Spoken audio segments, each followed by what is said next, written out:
तैयारी स्टार्ट। सभापति महोदय, जिस भावना से मैंने यह बिल पेश किया है उसके महत्व को सरकारी और विरोधी पक्ष दोनों ने एक मत से अनुभव किया है कि देश में बेकारी की समस्या एक भयंकर रूप धारण कर रही है और उसके कारण हमारे देश का विकास, चाहे वह सामाजिक हो, आर्थिक हो या सांस्कृतिक हो, रुका हुआ है। पिछले 55 वर्षों से इसी परिस्थिति का निर्माण होते हुए हम देख रहे हैं। Stop para. मंत्री महोदय ने यहाँ पर अभी कहा कि राष्ट्रपति इस काम को नहीं कर सकते हैं क्योंकि यह उनके अधिकार के बाहर है।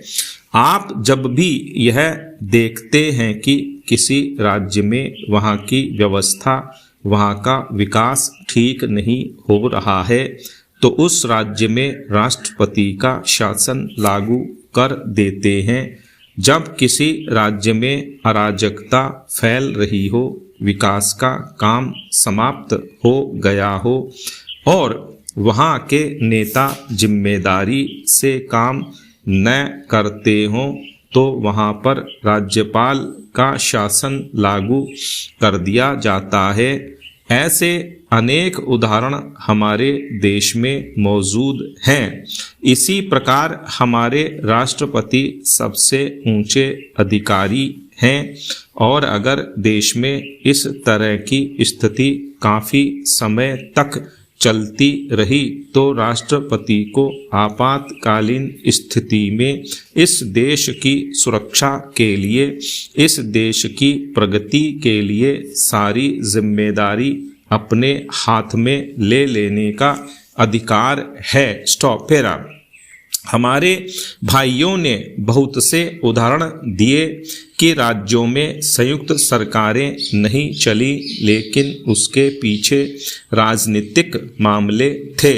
अगर कोई राजनीतिक पार्टी जिम्मेदारी से काम नहीं करती तो संविधान में यह स्पष्ट है कि उस राज्य की सारी जिम्मेदारी राष्ट्रपति की है।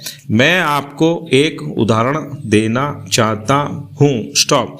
संविधान में आदिवासी हरिजनों की उन्नति के लिए प्रण किया गया था कि 10 वर्ष में उनकी सामाजिक तथा आर्थिक स्थिति को सुधार देंगे, लेकिन यह सरकार उसमें भी असफल रही। स्टॉप।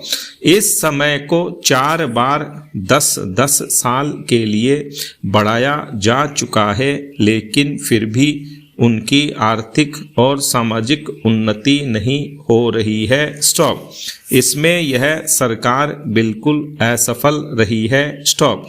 पिछले सत्र में इस विषय पर सरकार के विरुद्ध अविश्वास का प्रस्ताव भी आया था। इसलिए मेरा कहना है कि भारत में इस समय जो बेकारी की समस्या है वह इस ढंग की समस्या है जिसके रहते सारे देश को उन्नत बनाने की व्यवस्था हम सोच रहे हैं। स्टॉप।